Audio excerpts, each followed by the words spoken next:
بسم اللہ الرحمن الرحیم۔ میرے محترم بزرگوں اور دوستوں، السلام علیکم۔ تو آج کے اس ویڈیو میں ہم آپ کو فضائل گشت کا جو صحیح طریقہ ہوتا ہے، مسنون طریقہ ہوتا ہے، وہ بتانے والے ہیں۔ تو اس ویڈیو کو بنا اسکپ کرے پورا دیکھیں، اور ویڈیو کو لائک کر کے چینل پہ نئے ہیں تو چینل کو سبسکرائب کر کے بیل نوٹیفیکیشن آل پہ کر دے، تاکہ ہماری تمام ویڈیو کی جانکاری سب سے پہلے آپ تک پہنچے۔ تو بنا دیری کرے ہم اس ویڈیو کو اسٹارٹ کرتے ہیں۔ اگر آپ کے گاؤں میں عصر کے بعد گشت ہوتا ہے تو کچھ اس طریقے سے شروعات کرے۔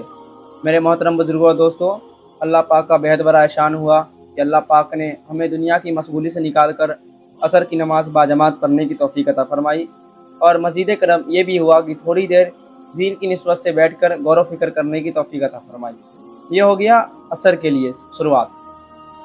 اور مغرب کی شروعات کچھ اس طریقے سے کرے کہ میرے محترم بزرگوں اور دوستوں، اللہ پاک کا بہت بڑا احسان ہوا کہ اللہ پاک نے ہمیں دنیا کی مشغولی سے نکال کر مغرب کی نماز باجماعت پڑھنے کی توفیق عطا فرمائی، اور مزید کرم یہ بھی ہوا تھوڑی دیر دین کی نسبت سے بیٹھ کر غور و فکر کرنے کی توفیق عطا فرمائی۔ یہ آپ کو شروعات کرنا ہے، یعنی آپ کی شروعات جو ہے یہیں سے ہوگی۔ اس کے بعد آپ کو جو ہے فضائل گشت کو شروع کرنا ہے۔ وہ کیسے کریں گے سنیں۔ محترم بزرگوں اور دوستوں، عزیزو، جب اس دنیا میں بیگار آتا تھا تو اللہ جل شانہ اپنے محبوب بندوں کو نبی بنا کر بھیجتے تھے، اور نبی دنیا میں آ کر ایک ایک کے پاس جا کر دعوت دیتے تھے۔ تمام نبیوں نے دنیا میں آ کر ایک ہی دعوت دی، کلمہ پڑھ لو کامیاب ہو جاؤ گے، کلمہ پڑھ لو کامیاب ہو جاؤ گے۔ نبی بدلے لیکن دعوت نہیں بدلی۔ سب سے آخر میں ہمارے نبی حضرت محمد مصطفیٰ صلی اللہ علیہ وسلم اس دنیا میں تشریف لائے، اور انہوں نے بھی یہی مبارک کام کیا۔ مکہ کے گلیوں میں، طائفوں کے میدانوں میں، مدینہ کے بازاروں میں جاتے اور دعوت دیتے تھے۔ ایک ایک کے پاس 70 مرتبہ بھی گئے۔ یہ کام تمام نبیوں کی سنت ہے، اور حضور صلی اللہ علیہ وسلم کی خاص سنت ہے۔ اسی محبت کو لے کر ہمیں بھی گشت والا عمل کرنا ہے۔ دنیا کے اندر گشت کا مقام ایسا ہے جیسے بدن کے اندر ریڑھ کی ہڈی۔ اسی کے ذریعے تمام اعمال زندہ ہوتے ہیں۔ جس بستی میں اللہ پاک عذاب بھیجنے کا ارادہ بھی کر لیتے ہیں، لیکن وہاں اگر 3 قسم کے لوگ ہو تو عذاب کو اللہ پاک روک لیتے ہیں۔ پہلا، مسجد کو آباد کرنے والے۔ دوسرا، اللہ کے واسطے آپس میں محبت کرنے والے۔ تیسرا اور آخری،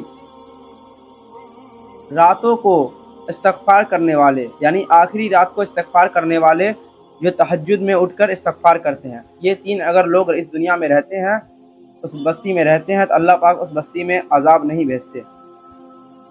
تو ہم جو یہاں جمع ہوئے ہیں صرف اللہ کی محبت میں جمع ہوئے ہیں، اور مسجد کی آبادی کی فکر کو لے کر جمع ہوئے ہیں۔ اور اگر ہمارے کہنے سننے سے کوئی اللہ کا بندہ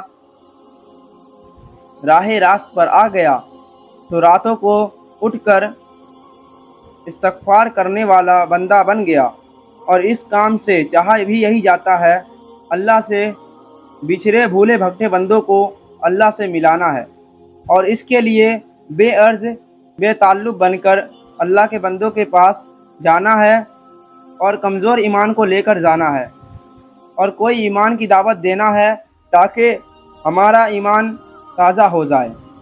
یہ کام صرف ثواب کے لیے یا وظیفہ کی طرح نہیں ہے، بلکہ یہ کام ہمارا مقصد ہے۔ اس کام کو کرنے پر ہمیں کیا ملے گا یہ تو ہم سوچ بھی نہیں سکتے۔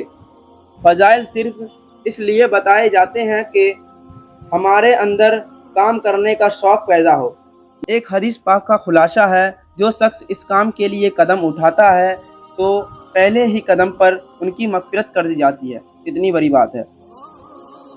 بتایا گیا ہے کہ اس راستے کا گرد و غبار، دھول مٹی جو بھی ہمارے جسم پہ لگتا ہے، وہاں پہ جہنم کی آگ تو کیا، اس کی دھواں بھی نہیں پہنچ پائے گی۔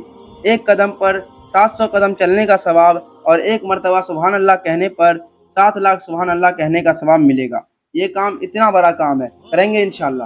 اگر ہمارے سبھی ساتھی انشاءاللہ بول دیں، تب اس کے بعد آپ کو یہ کہنا ہے کہ 4 عملوں کا نام گشت ہے، جس میں ایک عمل مسجد کے باہر ہوتا ہے، 3 مسجد کے اندر۔ باہر والے عمل کے لیے ایک رہبر بھائی کی ضرورت پڑتی ہے، تو مقامی حضرات بتائے رہبری کون کرائیں گے انشاءاللہ۔ इंशाअल्लाह अगर कोई बोल दे रहबरी कराने के लिए तैयार हो जाए तो आप उसको कह दें अल्लाहुम्मा खैर, यानी अल्लाह कबूल फरमाए। फिर उसके बाद आप पूछे कि मुतकल्लिम, अगर मुतकल्लिम के लिए कोई भाई तैयार हो जाए तो फिर पूछे भाई जमात अमीर कौन रहेंगे। इंशाअल्लाह जमात अमीर के लिए कोई तैयारी हो जाए तो उसके बाद पूछे कि दुआ ज़िक्र कौन करेंगे। इंशाअल्लाह दुआ ज़िक्र के लिए जब तैयार हो जाए तब उनके बाद पूछे कि इस्तकबाल में कौन रहेंगे। इंशाअल्लाह अगर इस्तकबाल के लिए कोई तैयार हो जाए तो उसके बाद कहे दरमियानी बात कौन करेंगे, यानी मस्जिद के अंदर बात कौन करेंगे। तो वो आप या तो इमाम साहब को दे सकते हैं, या अपने अमीर साहब को दे सकते हैं, या खुद भी हदीस पढ़ सकते हैं। इसमें आप तीनों में से कोई एक काम कर सकते हैं इंशाअल्लाह। ये सब काम जब हो जाए, ये सब काम का जो तरीका होता है कैसे किया जाता है उसके बारे में बता दें। चलिए तो बताते हैं। शुरुआत ऐसे करें कि माशाअल्लाह जमात तो बन चुकी है और इसके कुछ काम होता है वो भी सुन लीजिए। सबसे पहले अमीर साहब का काम यह है कि वो इस मस्जिद से बाहर निकले और दुआ कर ले कि या अल्लाह हम जिस काम के लिए जा रहे हैं अल्लाह पाक इसमें खैर और बरकत अता फरमा, ज़्यादा से ज़्यादा साथी को मिलाए, इस तरीके से दुआ करें। उसके बाद 10 कदम दानी और चले, उसके बाद कानून के हिसाब से चले और ज़िक्र करते हुए चले। अगर कोई साथी ज़िक्र ना कर रहा हो तो चौथा या तीसरा कलमा का ज़िक्र करें। अगर बाज़ार हो, चौक चौराहा हो तो वहाँ पे चौथे कलमा का ज़िक्र करे। अगर गांव हो, गली हो तो तीसरे कलमा का ज़िक्र करे। रोड से हटकर चले, जमात को जोड़ते हुए चले।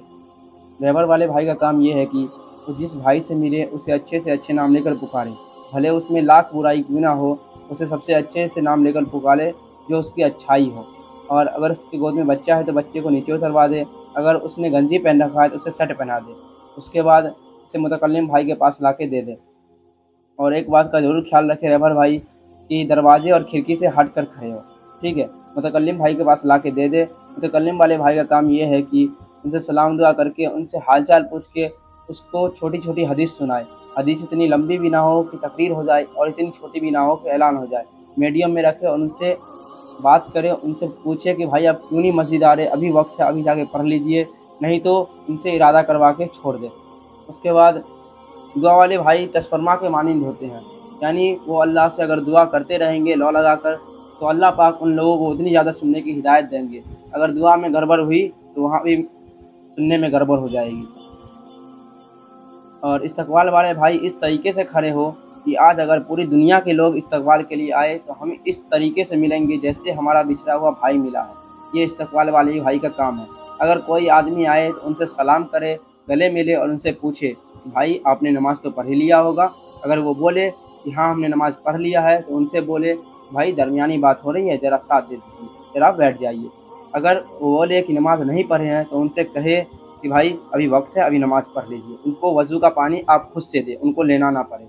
अगर नल लगा हुआ है तब कोई बात नहीं। उसके बाद दरमियान वाले भाई कुछ इस तरीके से बात करेंगे कि जो लोग पहले से बैठे हुए हैं उनको लगे कि अब ख़त्म होने वाला है, और जो लोग बैठेंगे उसे लगे कि शुरू होने वाला है, यानी कुछ इस तरीके से बात करें। जब ये सब काम हो जाए तो उसके बाद आप इजाज़त ले सबसे और जमात के लिए निकल जाए। जिस तरीके से बताया गया है इंशाअल्लाह उस तरीके से अमल करें। अगर मेरे से कोई गलती होती है तो उसको आप कमेंट में बताएं, मैं उसको भी सुधारूँगा। आप इस चीज़ को समझें और इन चीज़ को करने की कोशिश करें। मुझे यकीन है आप सब इस काम को दिल लगा के करेंगे। आप भी करें, अपने भाई को भी बोले, अपने अब्बू को भी बोले, जितने भी आपके दोस्त हैं उनसे भी ये सब काम कराएं। अल्लाह पाक ने इस काम में मग़फ़िरत का वादा रखा है, इतना बड़ा वादा हम कैसे छोड़ रहे हैं। और आप ये जानना चाहते हैं हम ये काम को कहाँ से सीखे, तो यह अपने अमीर साहब मरहूम जनाब मोहम्मद फ़ारूक साहब से सीखे। आप भी अपने अमीर साहब से सीख सकते हैं। जमात में निकले, इस काम को सीखे और अपने घर पे करे। जो बंदा इस काम को करेगा अल्लाह पाक उसको दुनिया व आखिरत दोनों जहाँ में कामयाब करेगा। उन पे मग़फ़िरत का वादा है। इंशाअल्लाह करेंगे। खुदा हाफ़िज़।